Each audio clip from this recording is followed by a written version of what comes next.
ይህንን ቪዲዮ ሼር ያላደረገ ክርስቲያን አይደለም። በጎቹ ነን። በተኩሎች እየተበላን ያለነው እረኛ ስላጣን ነው።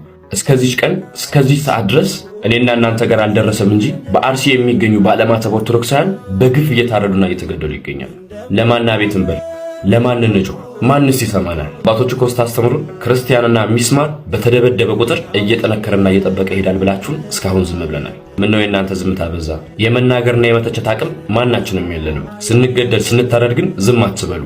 ለሕፃናት ስጋ የማይመለሱ ከዝቋላ ጀምሮ የአባቶቻችንን ስጋ ቦጭቆ የተከፋፈሉ ነገር ግን ዝምታ ስለሆነ መልሱ ዛሬ ላይ ዋጋ እየከፈልንበት እንገኛለን። ኦርቶዶክሳውያን ድምጽ ሁኑ። እስከ መቼ እንገፋለን? እስከ መቼ እንታረዳለን? እስከ መቼ እንሰቃያለን? እረኛ የሌለው በጎቹ ነን። መምህር ያጣ ኦና ጠረጴዛ ላይ የተቀመጠ ተማሪው ነን። እስከ መቼ? እየፈሰሰ ያለው ውሃ አይደለም ደም ነው፣ ንጹሃን ደም። በዓለም ላይ የምትገኙ ኦርቶዶክሳውያን አደራ ባካችሁን ድምጽ ሁኑ።